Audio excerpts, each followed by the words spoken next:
Good evening and welcome to the International Game Developers Association Twin Cities Chapter Gamedev Meeting for October of 2022. My name is Beth Korth. I'm the current chair of IGDATC and your host for this evening. Welcome to the intro. That is this. First, we'll do a little bit of housekeeping and then we will do some plugs and announcements about the community.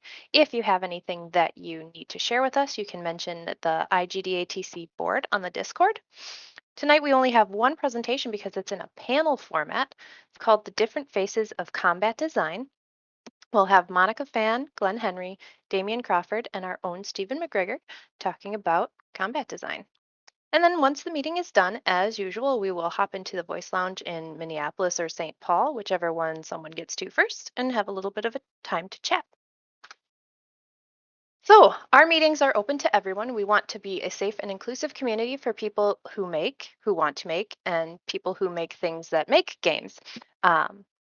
You can participate by asking questions and discussing with your fellow attendees in the YouTube chat, and you can join our Discord to keep the conversation going after the meeting. You can read our safe space policy at the igdatc.org/safe event policy. I'm not streaming. Oh, Mark, why didn't you tell me? Here, I'm just talking to myself. All right, let's try this one. There we go. All right, so this is the important slide to start with anyways. IGDATC is run by an all-volunteer board. Eli, myself, Mark, David, Zach, and Peter. If you are interested in helping run our events, creating programs, or if you want to help us to grow and improve, or want to serve on the board, all of those things, you can contact us at igdatwincities@gmail.com. We also have a bunch of volunteers that are helping us out right now. You might recognize Lane, schedules our playtests. Steven is running one of our special interest groups, and Trevor's helped us coordinate developer involvement in other local events. We are currently looking for someone to volunteer to help us with our social media presence. You may have noticed that occasionally we're not very active. So if that's something that you're passionate about and would enjoy helping us out, please let us know. Um, so IGDA membership is something that does benefit our chapter. So if you're in Minnesota or Western Wisconsin or Iowa, we're probably your chapter. So make sure that if you do sign up for membership, you let them know that the Twin Cities chapter is yours. Membership benefits, there's a list of them at the igda.org membership site. But also, I did look right before I came on tonight to verify that the 2-year membership is $100, a 1-year membership is $60, but there are also hardship memberships and student memberships at lower rates. So if that's something that interests you, you can check it out at igda.org/membership. And our regular event schedule is Wednesdays, the 2nd, 3rd, and 4th from 6:30 to 9:30. The second Wednesday is Game Dev Meeting. You are here with me tonight. We do industry and community presentations. And then the third Wednesday is our playtest events, where we prototype and talk with devs about their games that they're working on. That's hosted by Lane, Dale, and Mark. And then the fourth Wednesday, we have our one hybrid meeting at REM 5. And I think Zach's in here to tell us what it's about this month. So this month, exactly 2 weeks from today, we're going to meet at REM 5 in person and then also stream on YouTube. And it's going to be actually kind of a summary of all the conferences that have happened this month. We're going to kind of a open discussion format with one person leading each section. So there was the open source XR conference at St. Thomas last week in town. And then the big one, Meta Connect, was yesterday. And coming up next week is the Augmented World Expo in Europe. And kind of as a tag along to the Meta Connect talk, there's a local developer that actually has been working with the brand new headset, the Quest Pro, about a month, and they have a launch app. It's going to debut when the Quest Pro launches the day before our meeting. So we won't be able to do any demos because they'll just be shipping in the mail on that day, but we will have some first-hand accounts of what it's like to do development and just use the headset in general. Awesome. That's exciting. Make sure to ping the Discord when they launch their game. Hmm. Good idea. All right. So we also have our special interest groups, or SIGs, that meet. The second Friday, that is this coming Friday, is the IGDATC Women in Games gathering that I host. We meet in the Discord at about 6:30, and it says till about 9:30, but it's really until we get bored. If I have to go, we're more than welcome to like just keep hanging out. We have the chat that's associated with that channel is also available for you if you want to chat with us, not necessarily in voice. This month we are going to do some more Jackbox games. I picked up Drawful 2, so it should be really fun. And then we talk about other fun stuff like bubble tea and what our favorite games are. And then the fourth Saturday is the IGDATC POC get together. And Stephen, did you want to talk a little bit about that? Sure. Because I'm here. Hi, You everyone. are. I host the IGDATC PLC get together. And it's just for anyone who is a person of color who is interested in games or works in games um, or is a hobbyist or what have you. You don't have to get paid to be a game developer. And we met last month. And we're meeting again on the 21st, I believe is the date.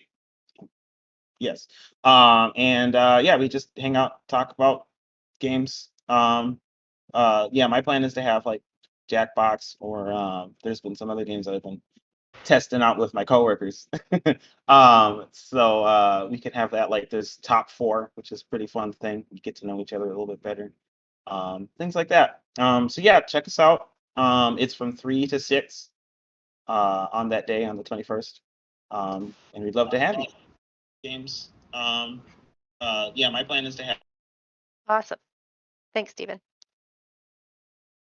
All right, so a new announcement. This is something that we are going to have in the deck cycled through every month so that it's a nice reminder for folks.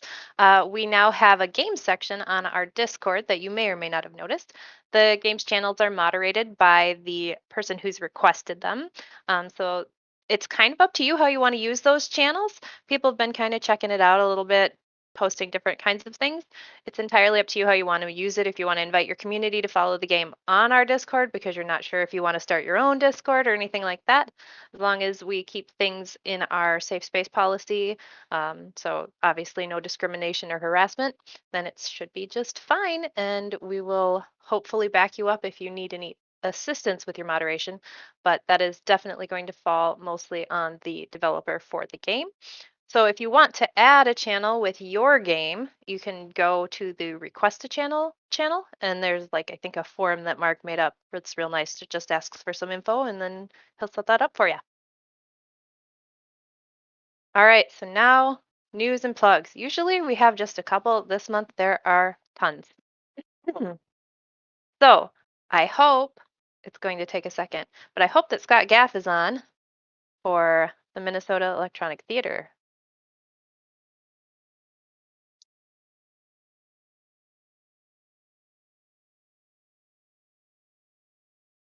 Just for a second, maybe circle back to that slide. Yep. All right. We are lagging. I forget that every time. All right. So we'll come back. Alina also, I'm hoping that she pops in to give us an update. But I do have one for Kat Schreier is conducting research on game dev practices from across the world. The survey will take approximately 20 minutes and is available in Japanese, Arabic, and Just for a English. second, maybe circle back to that slide. Yep. The study is conducted by the multidisciplinary team of researchers. Sorry, I'm really having trouble. There's feedback for me. So if you complete the study, though, it does say that you are entered for a chance to win one of the 10 Amazon gift certificates that are worth $20 each. Winners will be decided through a randomized draw once the data is collected and it's over. Who did I get in the channel? Anybody? I lost them again.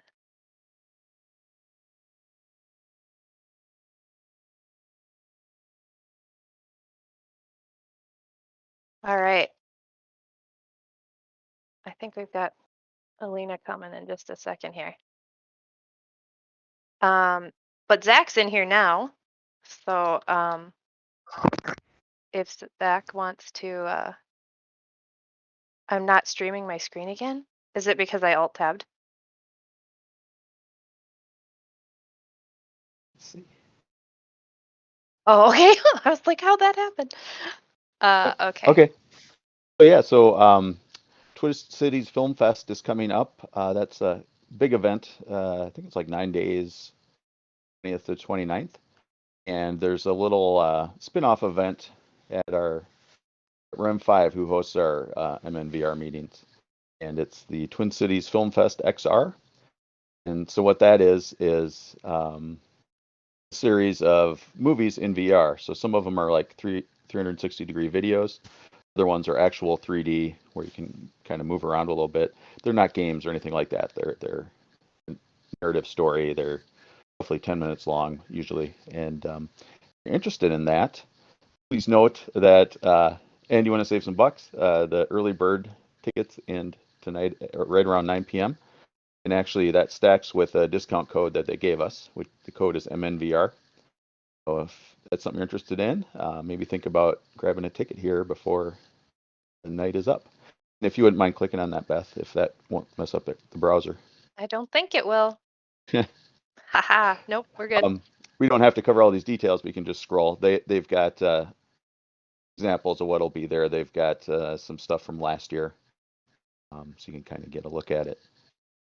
And we've been to some of the other events. Some of the events they host there are kind of a rave atmosphere with loud music and whatnot. This is a lot more sedate. This is quiet, so you can actually hear those movies that you're paying attention to. So yeah, check it out if you're interested. Awesome. Are all these going to be there, or are these past events that I'm scrolling through? These are going to be there? Yes. Cool. I don't know what that hands-on thing is. That sounds kind of fun. It does. It looks cool too. The past. All right. I'm going to go back to the slides, and I'm pretty sure that I just got Alina back in. Hello, sorry, I got a little confused there, but hello everyone, my name is Alina and we're working on a game called Fitment, and Fitment is a mobile game for bite-sized workouts. So if you think Animal Crossing mixed with Duolingo for exercise, that's what we're making. We just released on early access for both iOS and Android just a couple weeks ago. So looking for people to try us out, give us feedback either in this Discord or our Discord, or feel free to reach out. And yeah, that's the big announcement. So you can search us at Fitment, Fitment, on either app store. Awesome. Yeah, I'm sorry about that confusion, Alina. I saw that you had the ticket plug and I didn't see anything to plug, so I wasn't sure if I was supposed to speak to that or not, but I'm super glad you were able to make it in. Yeah, thanks for the opportunity. All right, if you want to drop the link to your Discord or anything in the general, that's totally awesome, and I would appreciate it so I don't have to look for it later.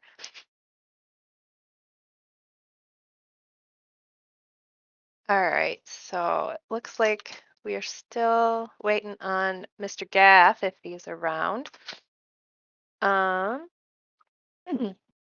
Another announcement that is coming up in December 9th through 11th, our friends at LAN Fest. If you remember, they did a presentation for us a couple months ago.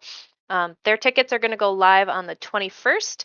It's $50 per ticket, and all proceeds go to the Make-A-Wish Foundation. It'll be 3 days of nonstop gaming, is how I was plugged it. And it's going to be at the Great Wolf Lodge in Bloomington. It's bring your own computer, which includes the tower, monitor, keyboard, headset, and consoles are also welcome. If you have any questions, you can join their Discord at discord.gg/below0landfest. Mark, are you hanging out? I always forget. Don't forget to unmute yourself. You want to do one last plug for Noble Robot Co-working? Yeah, I talked about this last month, but Beth was so kind to leave the slide in so I could talk about it again this month. But I run a co-working space in Minneapolis, and there's some bullet points there, which are great sales pitches, which you can read at your leisure as I speak.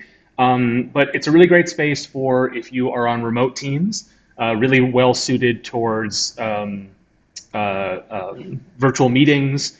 We have a conference space that doubles as the clubhouse studio for Nice Games Club, but it has video conferencing with a wide-angle camera right there. Then you can just plug your laptop in at a cable that runs right to the table. It's great for remote meetings. We also do Star Trek viewing night every Thursday, which is kind of, I think, the biggest sales pitch.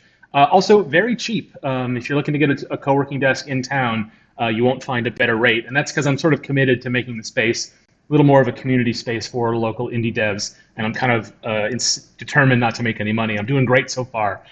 We had a couple people sign up last month, so I thought I'd give it another shot to pitch to folks today. But if you're looking for a space to work, you can come in for a free day just to try it out. You can just get in touch. There's links, noblerobot.com/office, where you can get right in touch and just pick a day to come in and see what it's like to spend some time in Northeast Minneapolis in a really cool neighborhood. Lots of great lunch options. Oh, yeah. I always like to have our board meetings because Mark is so kind to host us there, and there's all sorts of great places I've gotten to sample because we meet up that way. So definitely a great location. And I think I heard Mr. Gaff come in. Did I lose him? He left again. All right. Okay, so Minnesota Electronic Theater. Oops, go back. I didn't make it a clickable link. I'll pull it up here.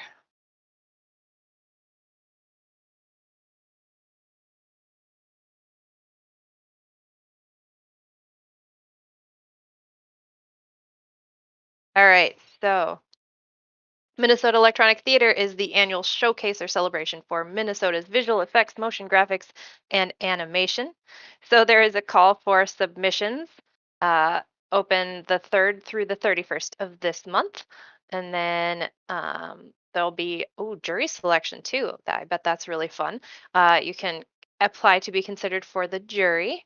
And the actual event will be on Thursday, December 1st, one night only, with additional details upcoming.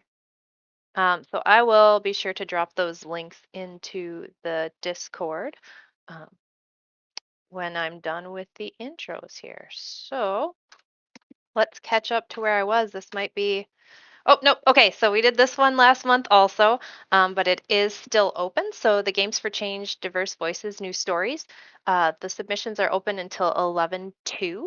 So this will be the last month this slide will be in here, but I just wanted to remind folks that it's an opportunity to submit a completed or nearly completed Android game that is not yet published. Games for Change also has a position open in the Twin Cities here. It's in Minneapolis. It's for facilitating their career readiness in the video game industry program with the Best Buy Teen Tech Center. It's a 6-week workshop. The opportunity is paid, and there is a link to apply. If you have any questions about it, you can email Nikki or Marissa. Also, did I add it? Nope. So there have been some people who asked if they could get involved in other ways if they didn't have the time to commit to the 6-week workshop or if they didn't have the teaching experience. And Nikki did say that if anybody wants to volunteer, one of the opportunities is there's like a student challenge that you can apply to be a juror for. So it's kind of like you judge the student submissions to their event, and I'm not exactly sure when that is, but I will post the email for Nikki again in our Discord so that you can thanks, IGDA Twin Cities, so that you can follow up with her if you have any questions. And then I will have one more announcement. I think this is the last one. Our Global Game Jam, they announced the Jam Week is January 30th through February 5th. We are hoping to do the weekend of February, I think it's the 3rd through the 5th, that Friday through Sunday, but we have not secured a venue yet. So just so you know, put it on your calendars, and hopefully we will have an in-person Global Game Jam this year. So is there anything else? Is there a plug I missed? Anything like that?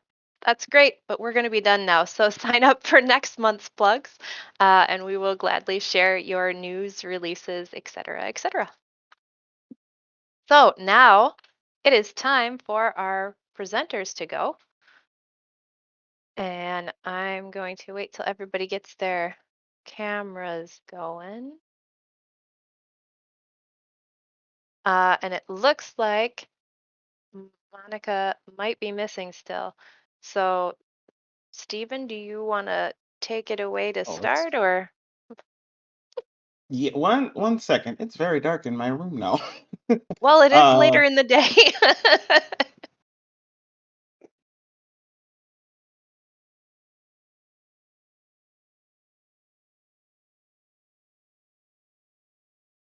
That's yeah, I'll start. I hope that Monica's able to join us because this is really Monica's idea is this panel.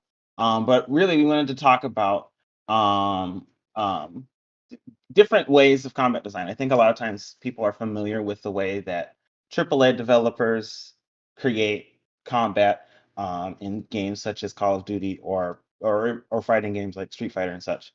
But when you're an indie developer, you only have so much time, and you approach the development and the design of combat differently due to having different values and wants and needs for your games. And so we wanted to this panel is about talking about that.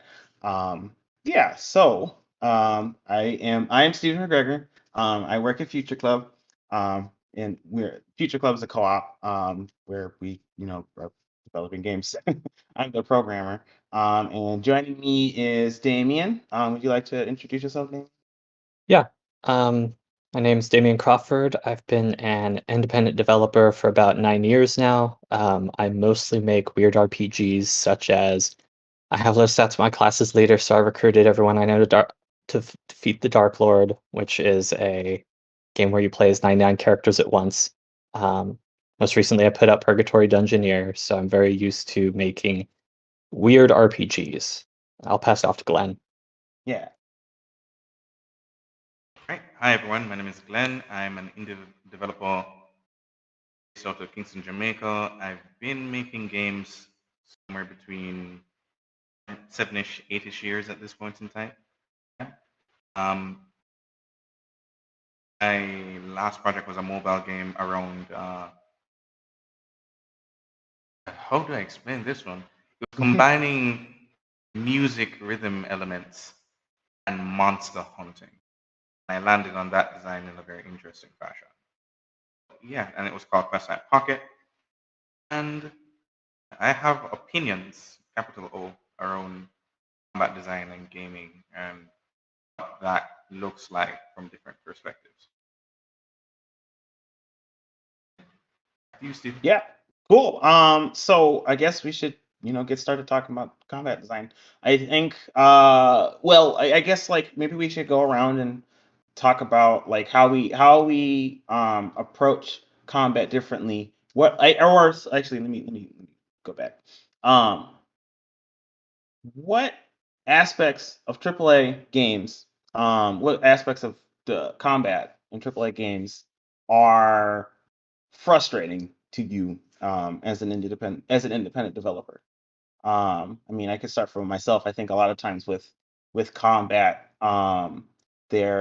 they feel inaccessible to a lot of people just due to the fact that like they are more they tend to be there tend to be sets of rules that have already been established for long time game players. And they tend to, if you aren't familiar with those rules, then it's difficult to approach those games out when you're like an outsider looking in. And I think that is something that we should strive to do better as developers in general. It's something that I wish we spent more time changing. But yeah, I don't know. What do y'all think? Like, what kind of mechanics, what kind of design principles that you've seen in other in large games are maybe frustrating?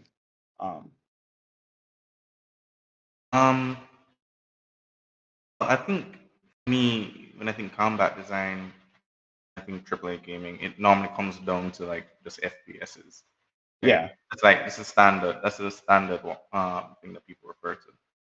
But when I start to like critically think about what combat is in games and what it represents and how it can be influenced, the definition kind of dissolves a little bit, and it's hard for me to maintain that same level of frustration.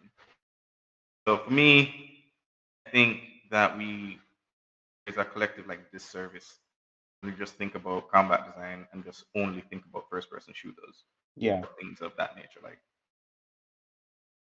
there's that, and then there's also this focus on violence. And I'm not going to say that like we should never have violent video games, but whenever we think about conflict, competition, like things of that nature, it always boils down into a very bloody scenario. Yeah. And like I said, I'm not saying no to violent video games. I love violent video games. But by narrowing it down, we kind of start just that. We kind of start seeing the same patterns over and over and over again. We see all the Call of Duties, see all the Modern Warfare, and it's just not as fun as it could be, as interesting as it could be. Yeah. I mean, I find that AAA games do violence and combat really well, but the mechanics don't always work with the story. You have a lot of people where it's like, oh yeah, and you have this crafting system that lets you get better weapons. It's like, okay, well, why do we have this crafting system? Like, is it just to, it feels oftentimes like it's there to pad out time to make sure that you kill enough things to know that you know how to kill enough things. And that's one of my biggest issues is just the fact that, well, also there's the fact that there's such an emphasis on games as a service, so there's always scaling up. So if you aren't current on all the things that you've been engaging with violently, then your ability to do violence further is diminished. So it's this sort of weird cycle of, in single player games you don't have to worry about balance so much, but multiplayer you do. And so if you're going to stay competitive in multiplayer, you have to keep killing more things and keep doing your daily quests and whatnot. So that's my biggest issue with AAA games in terms of combat design is their combat design, when they're just focusing on that, it's really well. It's all the trappings that they put attached to it that gets awkward. Yeah, I think that like AAA games are really good at the things that they've effectively like designed around. And I think y'all both hit it in that like they do tend to be fairly samey in how they work. Like you progress, the way you progress is you fight things and you get levels up and you continue to fight more things, and that helps you fight bigger things over time. But I think a lot of the times there's not as much engaging or challenging gameplay outside of just that core fight to get better at fighting loop that I think that like could be changed. And I it's something that you brought up, Glenn, that I think is interesting is that like thinking of combat is not necessarily just violence. I think when we had met earlier to talk about like what we were going to talk about during this conversation, we talked about how combat is a method of dealing with conflict. It's not necessarily it doesn't necessarily have to be a violent thing. Some of the combat can be just like debate or conversation. You can even think of, I mean, there are different combat mechanics. There are different. There's like like Super Puzzle Fighter, which is like Street Fighter, but you play a puzzle game, right? Like that's a different way of handling combat that isn't just the I don't know, Hadokens or whatnot. So yeah, I think that's fascinating. And I think that's the direction that like I wish more games would approach. Is thinking of combat differently than how we've normally approached it. I think because larger devs or larger studios have different needs because like they're bigger and they need to make as much money as possible. They try to make it as broadly appealing as possible. But I think that there are a lot of gamers that are left out of the conversation due to that, because they've just kind of pigeonholed themselves into one specific thought, one specific idea of combat, due to the fact that that has proven successful in the past, and it must mean that it will prove successful in the future. But I think that there are a lot of different ways you can go about it that aren't necessarily just the same. And I think both of y'all, brought that up, and I think those are good points. Yeah, because I was saying, like, if you start broadening the definition, it opens up this entire conversation of like, okay, what do we consider combat design, and then how do we, define it in such a way to achieve like our creative principles or creative goals or whatever. Because, like I said, we normally think about like shooting games as the pinnacle of combat design, right? And we can look at things like Destiny 2 and how that they balance experience with the different classes and different raids and the different content that people have to play through, and that's combat design. Right. On the flip, I could tell you that standard in Magic the Gathering, that entire setup there, that's combat design again, because you literally have a game where you have two people are playing against each other actively, trying to achieve some victory state. Right? And all the considerations that go into the weighting for the cards, the rarity for the cards, the effects, all of that, that's combat design. That's an entire different conversation. And but how much damage you do with. And when we start thinking about it and start, looking at these different design problems with this lens, it makes things more interesting. I keep using that, but that's what it really is for me. Like it just becomes this interesting question and interesting problem to try and solve. I find that I tend to look for games that kind of answer that differently or offer different questions, like things like Slay the Spire. They've taken the RPG standard tropes and they flipped it and made it into a card game. So all of that is different. And how they handle discarding and your hand and everything, that's different. They represent the different classes. All of that is coming back from that nugget of combat design. It's like, okay, how do I represent my adventurer ascending this hall with cards? So I'm not really sure where I'm going with this. I might be rambling a bit, but that's how I look at combat design. Those are the constraints. It's like, really, what are you trying to achieve in terms of the game itself? How you're trying to achieve it? If it's through direct action, like via fighting, or dialogue via choices, or discovery, like via interacting with the world. All of that kind of funnels into the same experience, like as some kind of combative experience that you have to consider when you're building this. Yeah, there's a lot of variety with what you can find in terms of combat design. Or even when you have a design that's stable in and of itself, and then you turn it into a sort of mini game for one particular level or instance.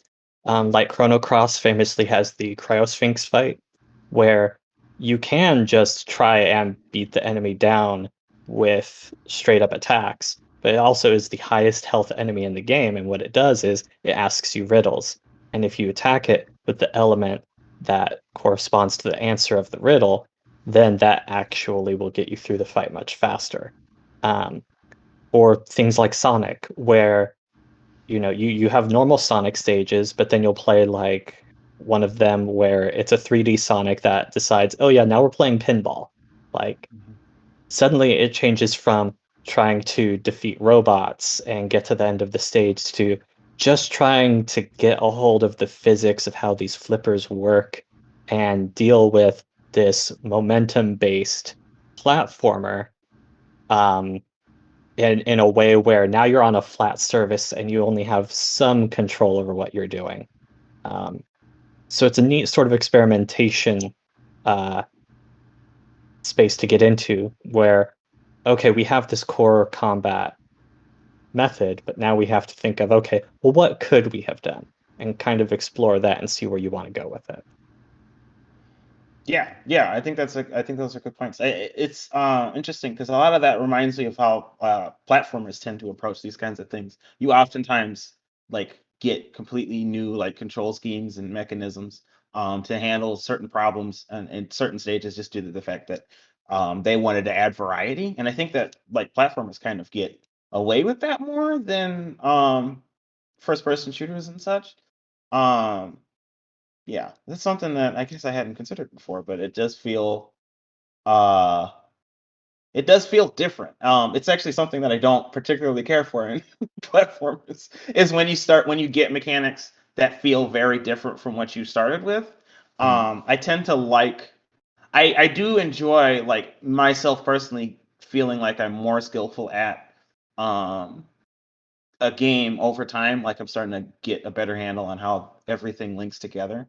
But so like I think when you have like those one-offs, those levels can be engaging and fun. But I feel a little disappointed by the end of it because I'm like, oh well, they created this cool, interesting, different gameplay. But I only get to experience in this one level this one time, and it feels a little bit like a waste. I wish they could explore that further. Um, I mean, but I mean, on the other hand, like variety is good, so I flip between the two, I guess. I hear what you're saying, but you see, Hmm. whereas I think like a platformer could get away with that Yeah. because like it's still maintaining the core promise, right? Which is like in a platformer you're trying to get from point A to point B, Right. right? And they can play with that as many ways as possible. You might have a water level, or you might have an air level that you have to jump on these springs, stuff Hmm. like that. But you're still at the end of the game. At the end of the day, you're still trying to get from point A to point B. Combat design feels when you're developing like an encounter, you still have to keep in mind that end goal. That like you're supposed to be fighting against something or challenging yourself against something. You can Yeah. either win or you can lose. And you start messing with that, like in like a progression sense, like different levels do different things, it becomes harder to kind of track that skill expression that you had Right. mentioned a while ago. So the Sphinx example is a good one because that is at the end of the day you're still doing the same exercise, which is the bad guy. But Hmm. now it's challenging you as a player to say, okay, pay attention to this part, and the better you pay attention to this, you get through this quicker and you do less damage and kind of show that you are um, achieving that level of skill because that's probably like the core thing that kind of sets combat design apart from other aspects of game design. It's focused almost entirely on skill expression, meaning Yeah. you're supposed to be able to show that you understand the mechanics, you understand the game over time at a higher level than somebody who's just entering it. And that gap in understanding is the first, right? Hmm. Yeah. I like that. I like that framing because the way I'm thinking of it now is like, what if you change the player's motivations instead of like it becoming a skill expression? What if it was more a better understanding of your opponent? And Damien, that example you brought up with Chrono Trigger, in that like you'd be given a set of quizzes or a set of questions, and the questions are used. The answers to those questions are the weakness of the boss at that certain period of time. It Mhm. kind of changes how the player has to approach that fight, and it changes their motivations. They need to understand what the game is asking of them, or I guess this encounter is asking of them, and then use that and then gain that information. Because I mean I haven't played through Chrono Trigger, but I'm assuming some of the questions are obscure, and maybe you need to like play through the game in order to get better understanding of how to answer those questions. Um, but like once you understand what the boss is trying to say to you, and then you figure out what the answers to those questions are, then you can approach its combat in a more effective manner, which is it's really interesting, and that's a cool example. Yeah, there's since we're talking about skill expression, Mhm. another thing that has that are achievements in Team Fortress 2, because that is a game where it's a first-person shooter that as you complete achievements for particular classes, you actually unlock new weapons for them, which unlocks new methods of play. Um, which some of those really are difficult to get, and others it's very hard to try for it. You're just going to either get it or you're never going to, right? Um, so certain things you can try for, and other things are just going to happen through gameplay. But both are a representation of the player coming to understand, whether it's through a trial by fire sort of thing, like just get 50 kills with whatever weapon, or if it's get a kill streak with something, right? Or, get 10 headshots in a row or that sort of thing, where it's consistent play versus, an actual display of core skill. Yeah, consistent play. Interesting. Even speaking on the same TF2 example, some of the stuff that you unlock the characters, they drastically change how they operate, how you use that character. I'm thinking things like some of them are escaping me, but like a sniper, like there's Jarate as a different item, and I believe what that would do is it would short circuit things and increase your crit rate. And it's semi unreliable, and in order to capitalize it, you have to be way better with your primary weapon than you normally would require. Um, things like that, it's adding spice onto the same combat, the core experience, which is you playing against other people. And it's just adding modifiers on top of that. So that is a way I think that you could like really build on combat design. And I really wish more games kind of did that, because not to think about it, like play the Spire, going back to that example, it does the same thing with the classes. They are dramatically different, but at their core, it's the same. Draw cards do the card do damage. Okay? But each of them are like distinct, properly distinct, and it's not just fully reliant on a couple special cards. It's like the amount of attacks that they get, or the cost of the attacks, or how much energy they start with, stamina they start with. All of that factors into how you pilot these characters differently from one another. Yeah, so it kind of comes back to that whole idea of expression, and then just how do we as designers build out experiences that meaningful but still tie back to that core promise. Yeah. Yeah. I love that too, because like the way that like a character changes and stuff, the way that they play or the way that they play differently, can go back and tie back into the character's story or character arc, I suppose.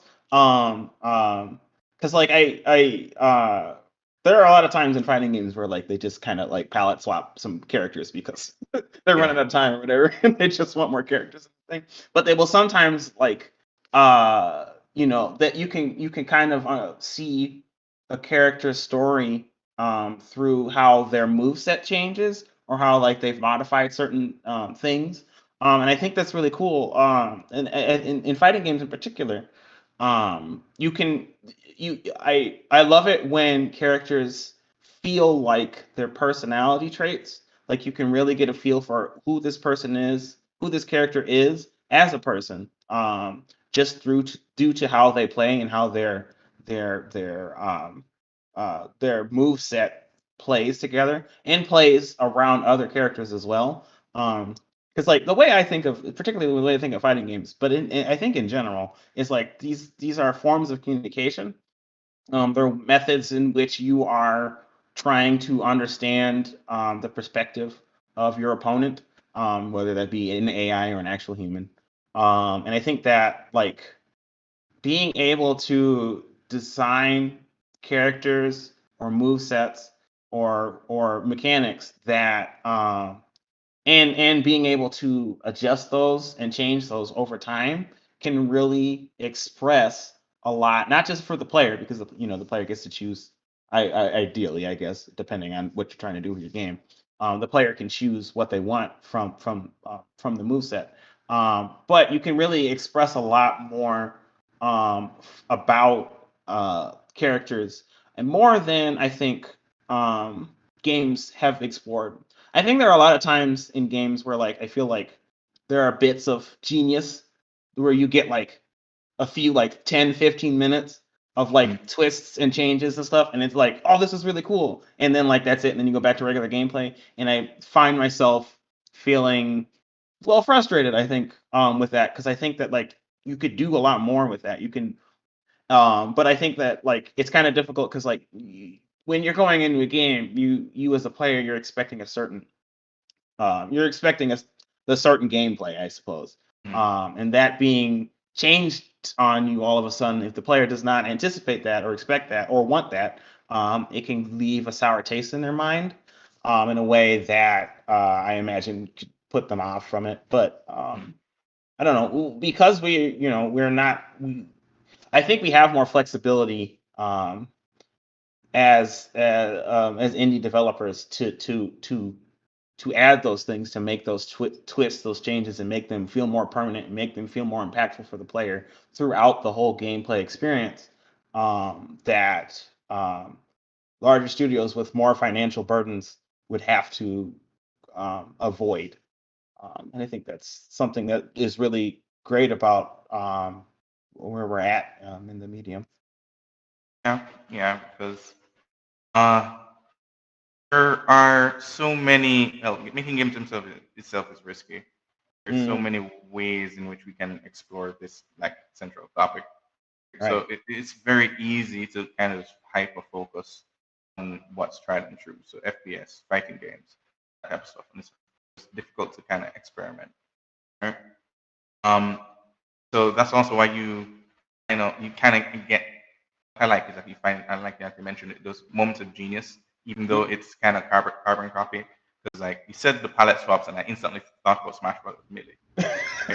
Yeah. Instantly, Yeah. right? But it has that little glimmer of genius because you can look at characters like Captain Falcon and Ganondorf, and that's what they're the same move set for the most part, but one has purple flames. But they've tweaked it just enough that Ganondorf feels heavy. Right. Right. Yes. And his moveset is where they've prioritized what they want you to do when you're playing him is completely different from Captain Falcon. Right. And it shows that it's just these small tweaks, right? Going back to the same thing I was talking about, those modifiers. The small tweaks that really sell the experience and sell the promise. So it's I know Ganondorf is a big, bad, powerful warlock sorcerer guy, right? He's huge. Yeah. It doesn't matter if he's technically the same size as Captain Falcon in the game. He feels big, and then they've done everything with him to make sure that you feel that he's a muscular. I'm gonna own you. Yeah. Type of character. And really and truthfully, all they did is probably just all speed, faster. Added a little bit of wind up time on his attacks, specifically his B, which goes on forever. And it plays into it. And they also borrowed from the fantasy from previous games, so who Ganondorf is. It kind of sells you on the idea. Yeah. And yeah, they built out a full-fledged character. I understand who that person is. He plays how I think he plays. And if I'm able to pilot that character well, I'm rewarded for it. All of that, all of that is carefully thought of design. And it goes to show that, it feels cheap, but you can make these economic decisions that really sell things, and that's just one of the things I would want to borrow as how do I make player 2 not just a green Mario? How do I make player 2 feel actually different? How do I make this character feel different? How do I make this experience feel different? And actually, Damien, you can speak to that with your project, right? Purgatory Dungeoneer, like have a lot of permutations for the basic character. And I noticed that you kind of worked in those modifiers to kind of make them feel different. So there's like the narrative components, their race, and their backstory. But you also dive into like classes that influences what they do and how they work in a team. I don't know if you want to kind of speak on your thoughts there as well. Well, like I like having options when I play RPGs, and so do most other people. And I believe that players should have options, and they should be good, viable options, right? Like I could go on about like action economy and damage, like DPS, or for turn-based games DPT considerations, but really, there's a limit to variety where individual value becomes meaningless in what you've prioritized in what turns out to be the meta, right? Like there's going to be characters that are the highest DPS option. Okay, well, how do characters there that are doing less damage but are easier to sustain? These lower skill floor but also lower skill ceiling characters where you don't need total mastery of the game. Like one of the first characters that you'll find is a Null crossbowman. That's going to be most people's core DPS. It's literally like one of the closest characters to the player when they first get control of their character. And Nulls get a bonus to agility. Crossbowmen are a very high agility focused class. They start with a crossbow, which is a high agility power weapon. Like it all makes it very easy for them to, if they have enough MP, one-shot most enemies. And that gives them that early feeling of power. And then as you play that one, you unlock the others. And it's like, oh, okay, so this one's a vampire archer. So this one doesn't do quite as much damage, but is easier to keep high at health. And as you unlock like the archer's passive, where the higher your HP, the more agility you gain, so the more damage you deal. So it's all this sort of feedback loop of you need to figure out what a core play style of a character is going to be, and then consider why would anybody actually want to play this? And it's fine if it's niche, but it needs to be the de facto choice in that niche. And if it's not niche, okay, well, what choices are we having people make? Is this easier to keep higher on health for dealing lower damage? Do they have easier MP costs? They're able to do more consistent damage. Is this, just crit chance, crit damage, the offset weird sorts of stats that aren't necessarily like the strict core baseline of how damage is calculated. So those are things that you have to consider and give players options for. So I feel like that's very important. Is you can have a lot of variety, but what matters most is execution and giving people a reason to explore variety. Yeah. Yes. Yes. Absolutely. Oh my goodness. Yeah. That hits hard.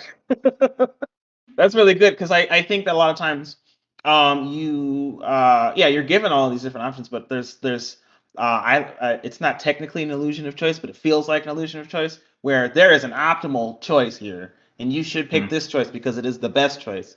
But as a player, you're like, oh, I want to go with this choice because it seems more interesting, it seems more fun. I oftentimes will think of like in RPGs, there will be like skills you can unlock that like increase the experience you gain over time. And in those skills are really frustrating for me because I feel like I have to pick that thing in order to be more efficient with my time. Where I'd much rather pick up the fireball or whatever that explodes or something. It feels more exciting.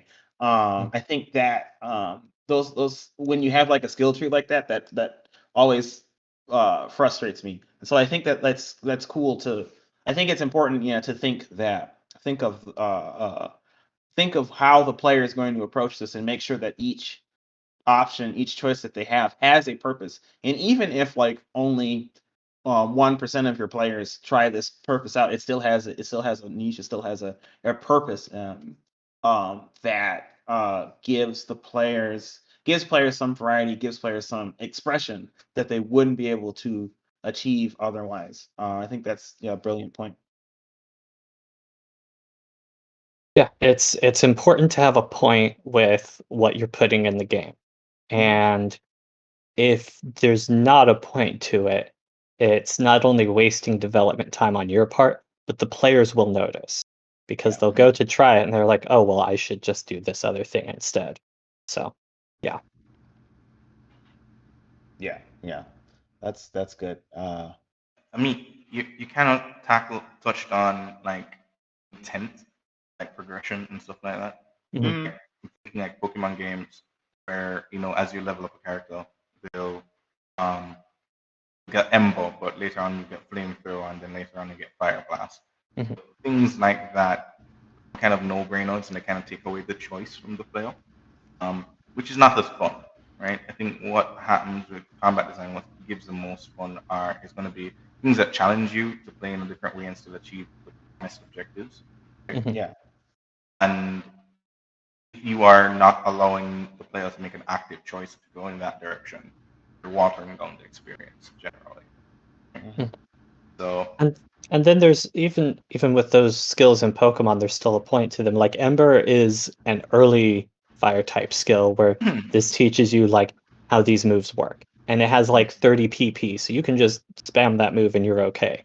Then you get to Flamethrower, which is that's like the de facto.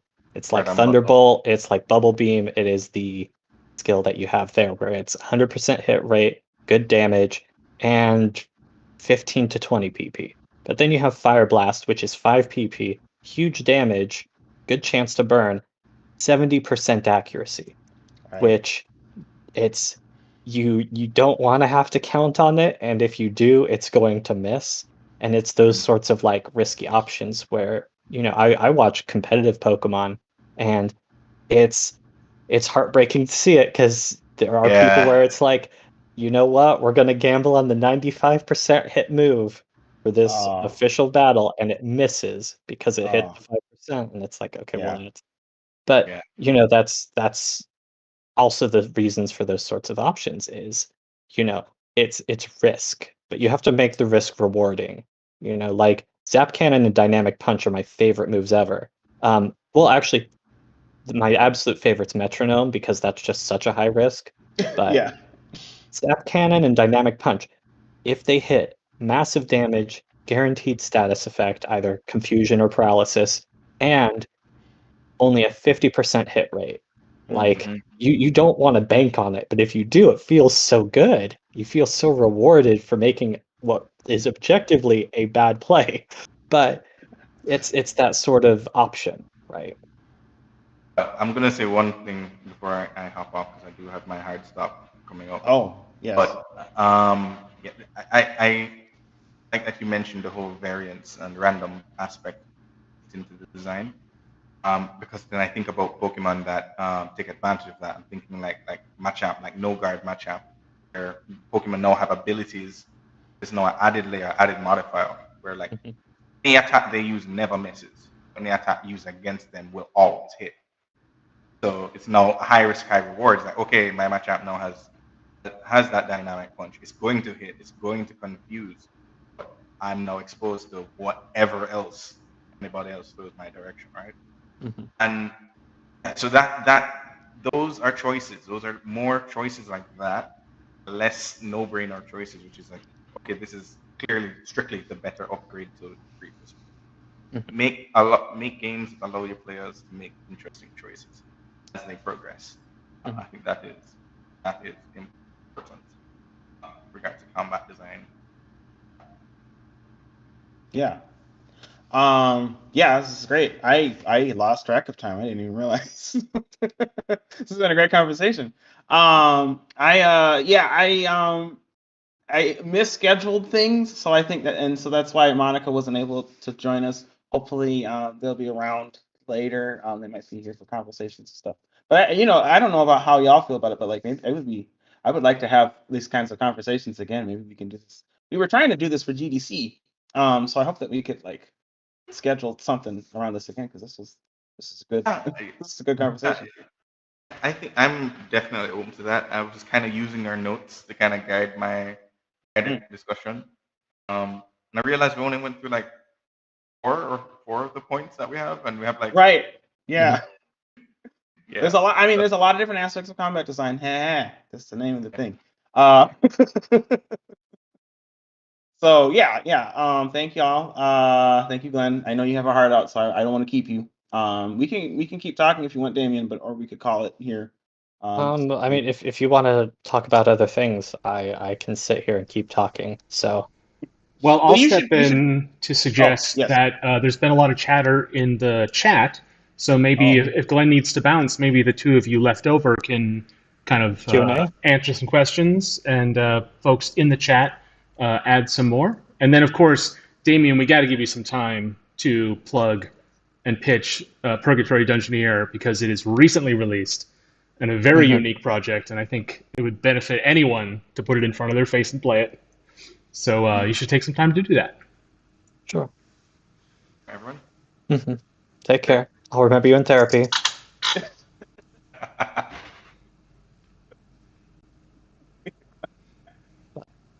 Yeah, so I'm down for Q&A.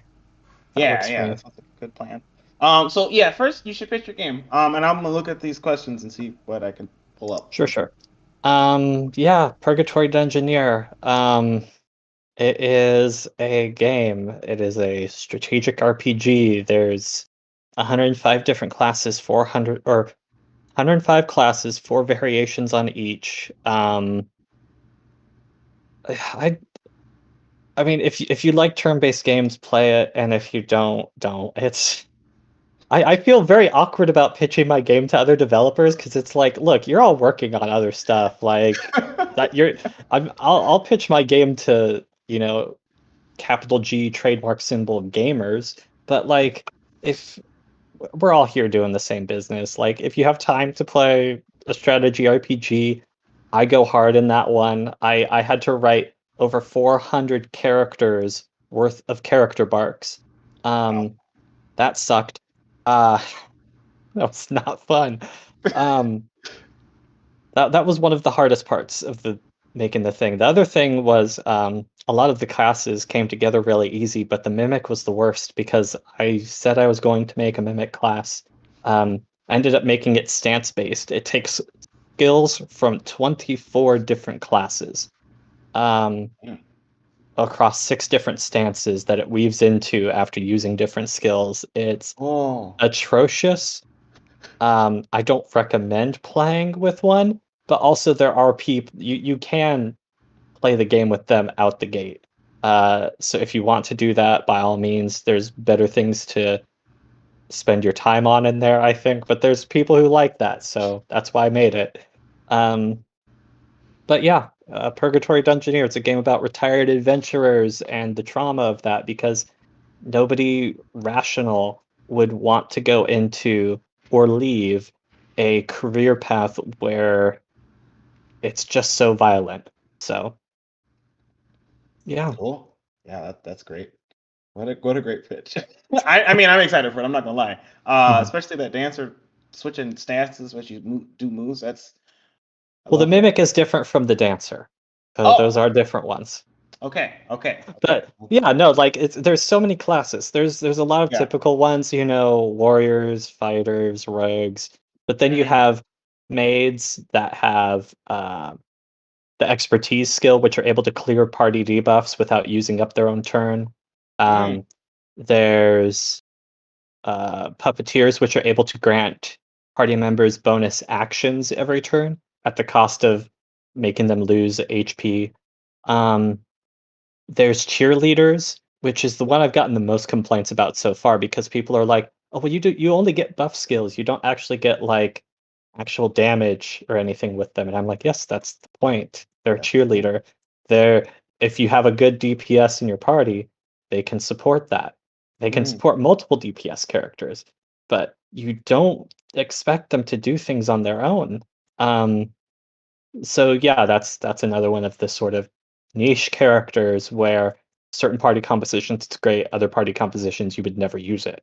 But yeah, it's a game where I made a lot of classes, and I spent time making sure there was value to each of them. So Yeah. And I imagine that took, it took a lot of time. You've already described it. It took a lot of time to do it all took that. about a year to make the game.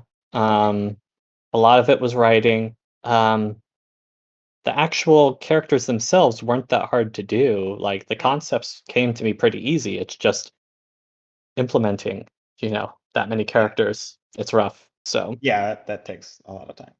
I'm Mhm. sure. a lot of Okay. testing. Not a test? Oh yeah. QA, making sure things are set. Okay. People have asked us questions in the chat. The first thing, like, there was a big discussion on boss design in general. In like how you should design a boss. What is the purpose of a boss? I remember there being several years back there being like an article being like, we don't need bosses anymore, and I don't agree with that. I think everything has a purpose and a point. And just blanket statement saying this thing is always bad is not good. Because like there's so many reasons to do things. But I'm curious what your thoughts on like bosses are.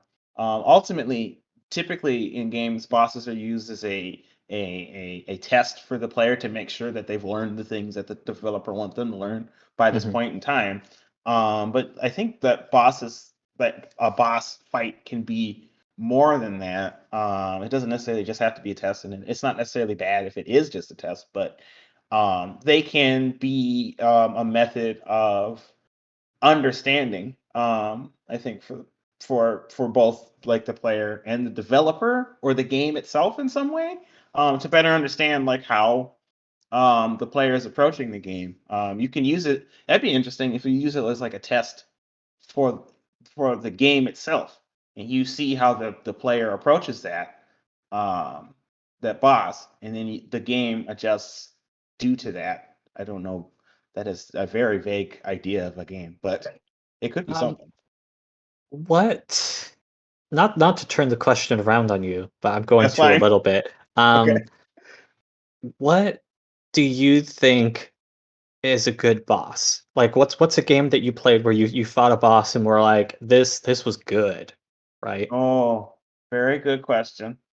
And realize that I put you on the spot. Now I'm on the spot. And that's fair. Uh, Like, I'm an admittedly, RPG designer. I've done there. I mean, um, not to show my own stuff, but I have those stats at my class as leader, so I recruited everyone I know to fight the Dark Lord. There's no random battles in that. There's like 120 boss fights strictly, yeah. and Okay. that's the whole game. But the question is like how you deal with that. Yeah. So certain time, like you start off with a massive party of characters, but then you find certain bosses only take one specific element of damage. Others you have a very reduced party size for, and it's a very specific party, so you have to figure out how to use these characters. So there's certain bosses that I would say stand out above others. But those function as sorts of gates that make sure like, okay, you know how much you need to know thus far, and now we can open up the rest of the game to you. So I guess like my personal answer would be bosses that do function as a proper gate. I mean, I'd say Hades does this really well, right? Sure. Yeah. Like your first fight against Megara, like win or lose, you have to have met at least some standard of understanding the game and the core mechanics and how it works by that point. And then you get to the second boss, and now it's like, okay, there's the extra components to this one, right? And then the third boss has its own stuff that happens, and so on, right? So those bosses function as proper gates, and the character has a motivation to want to get past them. And those bosses have their own motivations for not letting the player walk past. Yeah. So it's one of those mechanics informing story informing mechanics. It feels appropriate for them to be the big blockers on your path. Yeah. That makes Um, sense. and then of course you have the mechanics to back it up, right? Right. Yeah, I think that's a good example. An example I came up with that doesn't quite hit narratively, but I think is interesting in the way that the bosses are designed and the way that you approach the bosses is Cuphead. I think that like the whole game is boss fights, right? Well, except for those run and gun levels that I hate, and I don't want to talk about those. The So whole game outside is of the based. things that aren't boss fights are boss fights. um, so like the whole core of that is it's a bunch of boss fights, right? But like the I think that the players' motivations um for that game in general is really interesting because I think that oftentimes when you're playing a game and you get to a boss fight, it's like, it's a gate, right? And that you have to get past this gate in order to get through, in order to continue through the game. And sometimes you could choose which bosses you go through and whatever, like it is in like Mega Man or whatever. But with Cuphead, I found myself being motivated not necessarily just because the boss is hard and I want to beat this challenge, but because it has really fun and cool animations and music that motivated me more and differently than I would have in other games. And I found that to be really interesting because like just because the animations were so fun and lively, I felt successful when I got past a certain phase of the boss, even when like, there's 3 other phases left to go. Um I thought that was really interesting, and it was a lot of that was due to the art style. Like a lot of when people think of Cuphead, they think of the art style, I think first, and then how difficult it is second. But I think that like those two things actually end up tying together in a way that surprised me when I first played the game. So yeah, I think that like Cuphead's. I mean, in some of the bosses in Cuphead, I don't necessarily care for, but like they still have the animations and stuff that were really interesting and fun and engaging in a way that was cool. I thought that was a really interesting way to approach it. But I think I typically tend to play more. I tend to play action games. I don't play a lot of RPGs. So I don't have as much experience with like um the I guess like with RPG bosses. So I appreciate your insight on that. I think that Mm. Well, I mean, is I cool. think a point that hits both is when designing a boss, it is important to figure out where the line is Yeah. between difficulty and frustration. Yeah. You want the player to not necessarily get past the boss the first time, right? But you want them to be able to get past it without like damaging the controller, Yeah. or not. I mean, I've made games where the point was to make the player stop playing, but I like that's that. that also has to be a conscious choice. Yeah. You don't want a boss to be unduly frustrating because you missed giving them a tutorial about it or something, right? Mm-hmm. And then it's like, okay, well, they just didn't have the tools. I was playing because I play Muso games, so I was playing Fate Extella Link, and Oh, sure. there's a mechanic where I'm like, okay, I know I should be able to cross the battlefield this way. It wasn't until I looked it up online to hit the select button that I hit the select button, and it's like, oh, here's the tutorial for how this works. It's like I would have Oh, loved having this. This lets me teleport across the map yeah. multiple times. Like it's huge. It Mm-hmm. changes the whole flow of the game. And it wasn't until I knew to look it up online that it gave me the tutorial in game for it. Right. Because otherwise I was just not getting past that mission without being super over leveled, right? Yeah. And so, there's that sort of difficulty I have where you need to make sure that if a boss is difficult or gameplay is difficult, where is the pain point? And do you want to move the pain point somewhere or get rid of it entirely? Because it's fine to have things hard. I mean, Elden Ring, there's several bosses in that game that stand out to people for their Right. difficulty. Um, but those were also conscious decisions. Those were meant to be gates. So Right. Right. Exactly. Exactly. Yeah. Good. Very good points. Let me look at more questions so I'm not ignoring chat. Oh, there's so many things. Okay, y'all talk too much. Okay, hold on. Somebody had asked a question. Okay. Alina Likes Cozy asks, most influential games for you personally for combat design.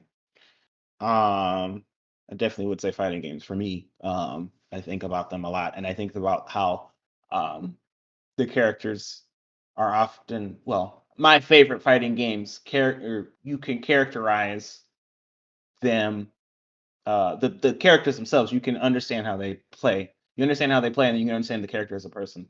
I think those are my favorite kinds of fighting games, because like Well, there's like more what to what it than ones specifically? Are you more Tekken, Capcom versus SNK2? Like, do not like Tekken. And that's actually due to reasons outside of why of Tekken's characters and such. I am I'm a Soul Calibur player, and Mhm. Tekken and Soul Calibur tend to be in conflict, at least as far as Namco Bandai is concerned, and so I'm a bit of a hater. But Mhm. I grew up playing Smash, and I think a lot of the characters in Smash, the Smash's character designs are fascinating for me because they take the core of what from their games. A lot of the time, they don't do this with all the characters because like it's an old um, game at this point, and they tend to keep movesets between different games. But Mhm. they take characters from different games and they put them into this fighting game, platform fighting game scenario in a way that feels true to the core of the games that they're from, but still matches up with Smash as a whole. I think they've just gotten better of that as the games have gone on, in a way that I think is just really cool. I also like I also enjoy games that allow the player to express themselves in ways that are different for each player. So like I think a lot of the beat 'em ups, specifically like score beat 'em ups like Bayonetta or Devil May Cry. There's a whole bunch of different ways you can approach that. They give you different weapons and things, so that you can um, so there are different ways that you can approach enemies, that allow you to express, or that allow you to approach things differently, that so that you can get through things with more the way you want to, in ways that I think are cool. Mhm. I think I tend to try in my own designs. I try to avoid forcing players to use one solution or like solve a puzzle effectively. I like players to be able to approach things differently because like one thing players might have, they'll get more enjoyment out of one aspect of a game versus another aspect of a game. But I think just being able to approach it differently and then going to another person saying, "Oh, I beat it this way. Oh, that's interesting. I beat it this other way." I think that's really cool, and that's something um, I try to employ in the games that I make. Mhm. Um, Tough. I mean, if we're talking most influential, I mean, when I first started playing games, my mom had, an NES, and I was bad at all of the things. But then one Christmas, I got a Game Boy Color, Atomic Purple, see-through, Yeah. and Dragon Warrior 3 and Pokemon Blue. Mm, Um, and that tells a pretty good story of where I am today, like making yeah. RPGs and stuff, right? Like, it's a lot of party creation and figuring out how it is that you want to do things, lots of options. Um, and then, I started getting into, I got a PS1, I got Final Fantasy Tactics, Legend of Dragoon, and Legend of Mhm. Mana. Legend of Mana was probably like one of the most influential games on me just because the writing was so solid and it was also so weird. Like Mhm. there were things where they were just like, "Oh yeah, and now we're going to talk about this junkyard full of artifacts that are basically toys, because they fought in the Mana Wars, and this is what they've been reduced to." And it's like, "Oh, okay, so we started silly, and then we just turned dark." Okay, um, and just lots of weird stuff. The combat in that game, uh, it starts off balanced, you could say, but then once you open up like crafting and different options, it just because there's no sense of balance anymore. It's just like you want to Yeah. do something, just go do it, like by all means. And it's wonderful for that. So yeah, I would say those are probably like the most influential ones on me. Cool. I really, one thing I do like about RPGs is that the battles, or not the battles, the party systems and the interconnectivity between different characters in your party, I think is really cool, especially when you can get different combinations and you find out through experimentation how these things work together in ways that you didn't expect, or is really surprising or fun or powerful. Yeah. Like Chrono Yeah. Cross was great for that because you Mhm. had characters who had like double techs and stuff, and there were also, you know, each one of the characters. There's like over 40 characters, and they all have their own backstory and reason for doing what they're doing, and it's wonderful. Yeah, that's cool. That's cool. Hey, Monica. I am so sorry. Oh. I told you the wrong time. Yeah, sorry, like I was late, but the time kind of got mixed up. But Yeah. I hope you guys had a good discussion so far. Yeah. It's been great. I want to thank you again for coordinating this, starting it up, because I enjoy doing these panels. I guess I didn't realize I like doing panels. So it's really useful. Yeah. I think it is definitely worth to like have more discussion about combat design. I'm actually thinking about like applying a roundtable for GDC because I feel like combat design is one of those. It's almost like a hidden knowledge. Like people who do it, they know, but there's like very little talking about it other than like some GDC talk about how AAA does like combat, but it's usually on like a very technical level, which is good, but also like it doesn't really help people to understand how to design combat per se. So I think, yeah. I think the ways that we've been talking about combat design or approaching it is kind of like almost like personality traits, almost like I think we all approached it differently, right? But we're the way that we've been talking about it has been more personal, I think, than how AAA big time developers have talked about it at a GDC talk, in a way that I hope listeners are able to get out of what we've been talking about. So Yeah, it's actually because it's about designing conflicts. Right. And everyone has different approach to how they deal with conflicts. Like there's fight and flight, there's different, and there's a lot of like culture based. I think that's another thing is combat is a very culture based. Combat design is very culture based, and a lot of time we have a very Western centric attitude towards like how to deal with conflicts and violence because I'm originally from China and I had this like clear realization when I came to America is the media here are way more violent and there's just so many violent everywhere and as a result there's a more like the fantasy is about like I want to face the violence, I want to face the conflicts, I want to overcome it with strengths and like strategies versus like in China, partly because like Chinese people like are traditionally like smaller. They usually when we learn like strategy combat design, it's about like how to use intelligence to avoid conflicts, to avoid direct confrontation, and but while still like win the combat. So like that's a very different like strategy, and you can tell even sometimes if you watch like Eve and like watch a lot of fighting game, like Eastern Western player has different strategy, and it's also based on like where they come from. Like some people are more dodging based, other people are more like just charging, and like people's preference about like character is like I read somewhere a few like decades, it's like almost 2 decades ago, a study to say like there's an MMO and like a lot of Asian player choose the small statue character that has like less attack power, but also they have like a smaller collision box versus like a Western player would choose a more like a big character that has like very strong attack power, but also easier to get in hit because they have a relatively bigger collision box. Yeah, that's fascinating.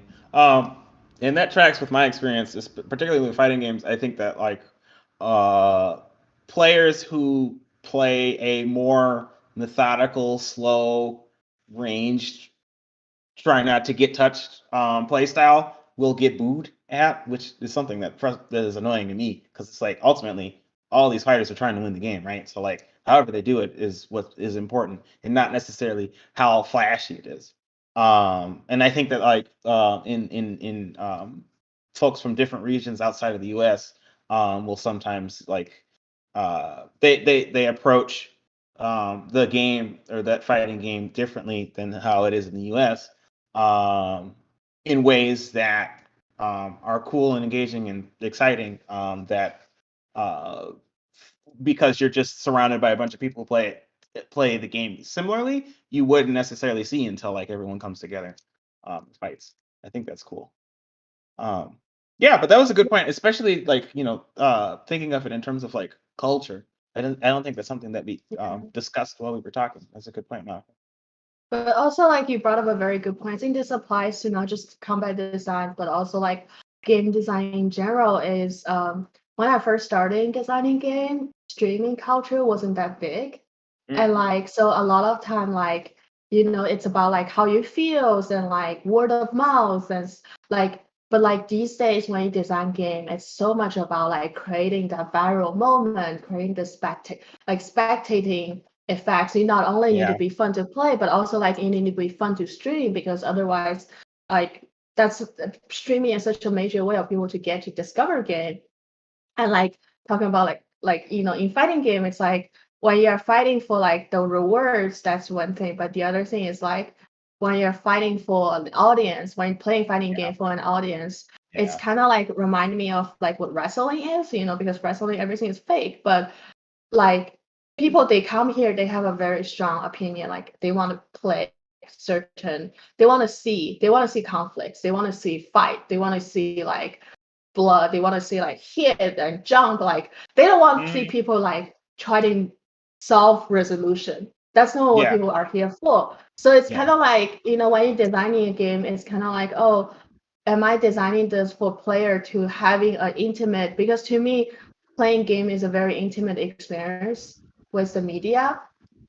Or are we designing this game for thousands of people, for the internet to see? For like, are we designing this game for the player? Are we designing this game for the spectator?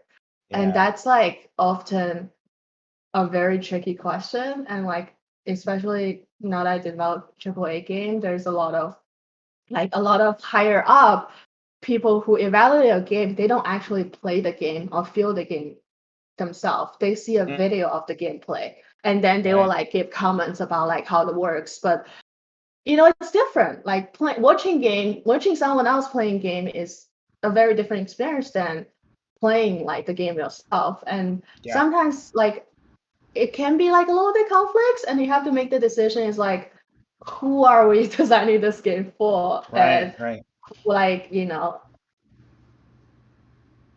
that's a good point. Yeah, it's almost a given now that your game has to be streamable. I think there was a period of time when like you could like ask a streamer to play your game, and they were a popular streamer, and they would play it, and that would help drive sales. But I think at this point now, you still do that, I think, but like a lot of it is expected that the game streams well, and I think that helps. That's supposed to help drive sales. I know on my show I say I'm Steve in business, but I'm not actually a marketing genius. So I don't know all of the specific details on how it all works. But I think that's a good point, that like people's motivations for why they're even approaching the game changes. And if you're only experiencing the game just by watching someone play it, you're missing out on the actual feel, the actual experience of playing it yourself. And I think that's also a very excellent point. There are some more. I think there were some more questions in the chat. I'm trying to get to them. And I don't. Mark, just let me know if you want us to shut up, and we'll stop. No, I'm really appreciating what you're able to get out of the audience feedback from tonight, and so I say keep going. Okay. I actually just paged through it for you. I can give you a little summary of what's left on the list for you. But I actually related to Monica's last point, and hi Monica, by the way. About a design that is not streamable, but the experience is vital, and its non-streamability is vital to it. There was a reference to Duck Hunt in chat, and I was thinking about that because Duck Hunt is this cool thing where it's kind of like a slap game where you have to there's all this tension, and then you just do one thing really quickly, and that looks terrible on screen if you're not doing it or watching your sibling do it or whatever. So it's kind of funny how I was just going to shout out Duck Hunt because OG represent, but it actually tied into that last point. Anyway, there's two main sort of topics that you guys hadn't hit on yet. One, and correct me if I'm wrong, is tutorialization. How do you get people into the systems you're building naturally without hand-holding them too much? It's the same question I think that you get in lots of different areas of game design, but specifically about combat design, that's pretty interesting because that sort of level of mastery, but also surprise and unfamiliarity, I think is pretty important. And then the last one, and you can tackle these in any order or skip one if you like, is if there's any writers, speakers, YouTubers, or GDC talks you'd recommend on this topic for listeners to check out after this talk. Oh, excellent questions. Oh Lord, tutorialization is so hard. I don't have good. I feel like I don't have good advice for it. Because I think ultimately, I mean, I don't know. It's Damien, please talk, because I'm just gonna not know how to say. Because I'm somebody that has, for all of my games, made them weird enough to where I absolutely have to give tutorials. Yeah. I'll talk briefly about beta testing. Okay. Actually, because this will help. Because a lot of people, when they're starting out or can't afford like a QA team or anything, you still need people to test the game, right? And people who aren't developing the game to test it.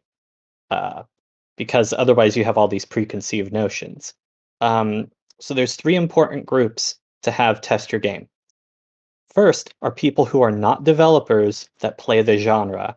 These are people who approach it from a leisure gameplay standpoint that enjoy these types of games that have no skin in the game. So they're not going to come at you with, talking about the game's ludonarrative dissonance. But also, if they are talking about that, huge red flag for whatever it is that you were doing, right?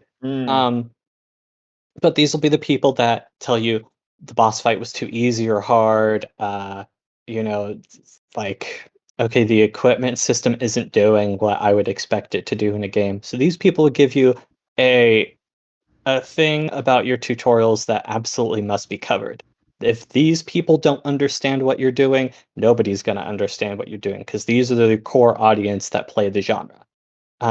Second point, people who either like breaking games, like speedrunners, or people who really enjoy puzzle games, right? These are the people who will walk into every bookcase and check it. The people who will make sure that any weird physics things that can happen will happen because they find that hilarious. Or they'll try and sequence break the game, and it's like, okay, do you want that to be an acceptable way to play the game, or do you not want it to be, right? So those people are important to make sure that the gameplay is stable. So it's not necessarily for tutorial, but this will identify potential tutorial skipping pain points that you don't want players to come in contact with. And then the third group, the most important group, if you can manage this, get people to play your game who don't play games. Get your grandma, legitimately, go down to your local library and see who would actually play this that could give you any amount of feedback. Because if they don't play games, they're going to give you the best tutorial you can manage because they're not going to know how to do a thing. This will let you know, okay, they're not hitting the space bar, so I need to let them know out the gate that they need to push this. WASD or arrow keys to move, all this other stuff, right? They're going to be the people that don't know to hit escape for your menu or what points you need to go at to save, or if you can save at any time, or if there's an autosave. these are things that need to be explained to people. Even if you don't think that they need to be explained, this will let you know, like, no, if you want to have any reach outside of your core audience, this stuff needs to be known about.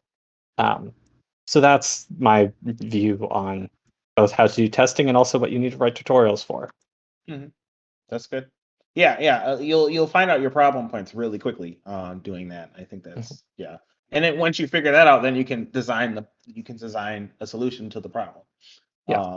So it makes it a lot easier to figure out that core. I like that approach. I feel like whenever I've developed tutorials, a lot of my problems tend to be actively creating a tutorial, like coding it in, because I'm the programmer. I've been a programmer for a lot of it. Outside of that, like I'll help design tutorials outside of work specifically. But I think that what has helped me with that is just like you also want it to be engaging for players. You don't want to lose them right out the gate, because I think that a lot of times games will either disseminate a ton of information at you right away, and you'll like lose track of half of that. Pacing your tutorial is important. Yeah. But you also want to make sure that the tutorial is engaging, because the players are playing your game and they're trying to play your game, and if you don't hook them right away, then it's going to be hard to keep playing. Unless that's what you want to work on, in which case it's different. Monica, how do you approach organization? I think there's like, for me, like I started doing game design for education game. I used to be instructional designer, and like I think it's you're right. Tutorial is hard because the more tutorial, like a lot of JRPG like has this issue, is like the tutorial sometimes can be what stand in your way in players' way from actually enjoy the game. Because they cannot like they want to enjoy the game, but if you just let them skip it, the problem is a lot of times they don't know how to enjoy the game. So to me, it's like there's the balance. There's two things. One is balance between tutorial gameplay, the necessary stuff, like the stuff that you absolutely need to play the game, versus there's other, like Bayonetta has this, like a lot of game, it's like if you know how to do XY attack, you can go through the game. You can beat up your boss. But then if you know how to combat a combo, your time will be much easier. But instead of like teaching them and have them practice combo before they can enjoy the game, just let them do it. And then like use UI and stuff, be like, congratulations, you just found a combo. And then have like all those like deeper information in like a glossary, or like like have like a site reference. So like player who are interested in like optimize min-max, they can dig deeper, but like player who are not interested in, they can still enjoy the game. And there are also just different ways. Sometimes you're like, oh, additional combo can be like a rewards, or like you can slowly unlock. Another thing I want to say about tutorial is I absolutely agree with Damien that playtesting is super, super important. To me, like finding what tutorial you need is about seeing the player pinpoint. Like I like to let players struggle a little bit. So like if they try like 2-3 times, they'll figure it out. Maybe that's not that important. But like if you just couldn't find out until you tell them, and like that's the stuff like you should let them know. So like we'll sometimes like doing playtesting, you'll see player fail a few times and be like, okay, if I tell you this piece of information, is it enough to get you through? Another thing I want to argue is sometimes when players struggle, it's not because they need tutorial, but because maybe the design can be more intuitive. So like instead of like adding tutorials, maybe like what can we do with like conventions in game? Like how can we make this more intuitive, and like different ways to make it so like they know exactly how to do. So it's like I think I'm the belief that tutorial is not always the answer. So like but it really depends. Like my thing is I will categorize all the information the player needs to know from most important to least important, and try to deliver the most important in like either intuitive way or in tutorial, and then put like additional information as like a side dish that they can optional to choose. Yeah, great point. I especially love that, the idea that like it might not necessarily be the tutorialization. It might just be that something is unintuitive and people aren't getting it because it's hard to get. And you could do a better job of making it easier to get outside of just telling the player outright how this works. I think that's brilliant. The last point I guess I want to bring up that came to mind while you were talking about it is I think allowing players spaces to explore and experiment with your game will give them the opportunity to learn things about it that they wouldn't otherwise do with a tutorial. Because I think a lot of players, myself included, learn by doing.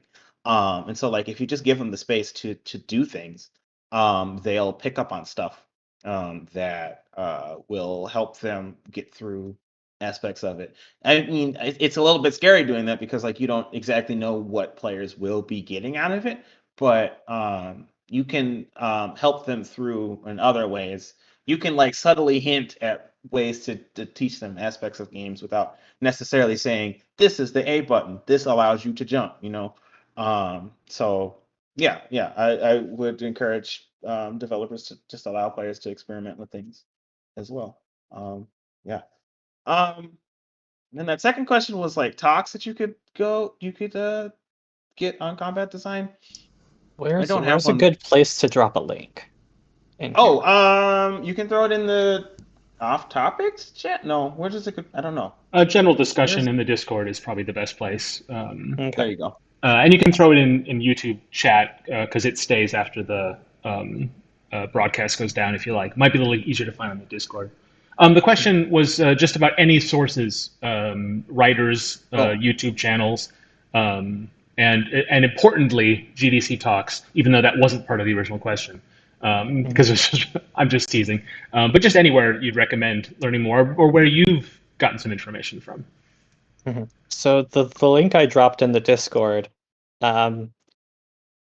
is a talk by JW, formerly of Lambier, behind Super Crate Box, Nuclear Throne, that sort of business. It's a 4.5-minute talk.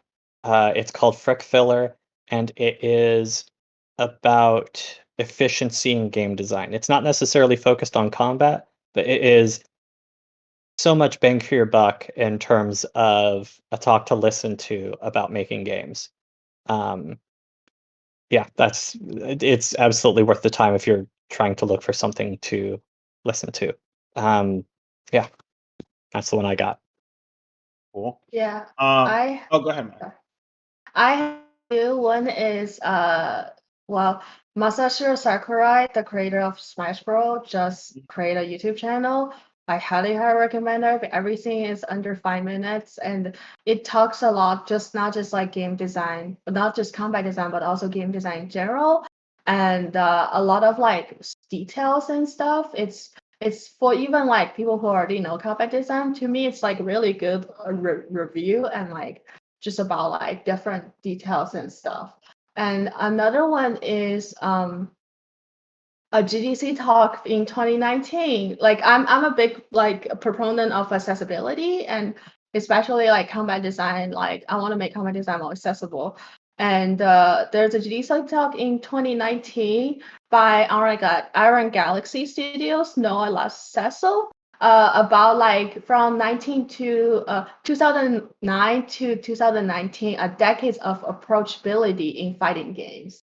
It's about like different ways like people has done over the years how to make fighting game more approachable, and I think those are really important. And otherwise, like I do a lot of combat design I do are FPS and shooting games. So like I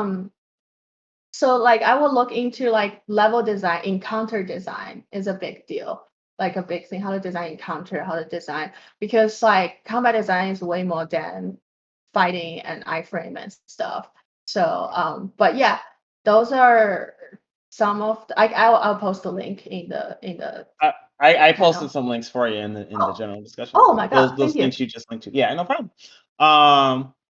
I guess in terms of things that I would suggest, I feel like I would be remiss if I didn't bring up Nice Games Club. We just talked about a lot of these things. We're not like um what's the word? We're not experts, but like, we have conversations about it. So if you enjoyed hearing these conversations around game design topics, we have a lot of topics on our website, nicegames.club. So yeah. Outside of that, I think that the Sakurai YouTube channel is a good channel, especially when you're just getting into it. I think a lot of it is more basic in terms of what Sakurai is talking about, but that isn't necessarily a bad thing. Sometimes the solutions he's come up with are solutions I would not come up with, just because we design games differently. So it's interesting to just see a different perspective. Outside of that, there were some talks. There's a YouTube channel called Turbo Button. I don't think it really updates anymore, and I think this is more of a not a developer perspective. It's more of a critic's perspective. But I think that it had really interesting insights from a player just looking into the designs of games. It's been a while since I've watched those videos, but I remember them being very, very interesting. Interesting watches. So I will link to that in the just general discussion channel as well, as soon as I find it. Yeah. I feel like we've had good conversations. I don't know. It seems like a good place to stop too. Thank you, Damien. Thank you, Monica. Thanks, Glenn. You're not here right now. I appreciate y'all coming in and talking about this. Monica, we were saying we should do this again. We should do another absolutely. talk. Do another Yes. panel like this. I'll be on time next time. Okay. Yes, I like, especially if we want to talk about like combat system, system design for like combat. It was like also another thing. Like, because I know Damien did you do a lot of like G, and like I used to design like turn-based combat, and so yeah. But yeah, that's wonderful. Thank you so much for hosting this. Yeah. And I want to get you off the hook because I told you the wrong time, Monica. So it's okay, you're late. So it's not quite your fault. But yeah, I don't know how to end, Mark. So just you do these things. I was gonna let you twist in the wind a little bit. When it's not your job to close out the night, it's my job because Beth had to take care of her adorable son, get him to bed. So it's on me. But yeah, simple deal. Thanks so much to the panelists for joining. Thanks for Monica for getting the ball rolling, and Stephen for sort of playing moderator for most of the night. And yeah, I think, this is a good group, so I would love to see this group back. But also, it's a good test for a format for our IDGA game dev events, and I think it went really well. Chat was, hopping, and lots of good stuff. So huge thanks for everyone's time and efforts this evening. So if people want to hang out after socially, we do hang out in the voice lounge channels in the Discord in the Minneapolis or St. Paul room, depending on which one gets a person in it first. So if you're a Twin Cities partisan, you can make a choice. So that's where we'll go now. But until next time, that's it. So good night, everybody.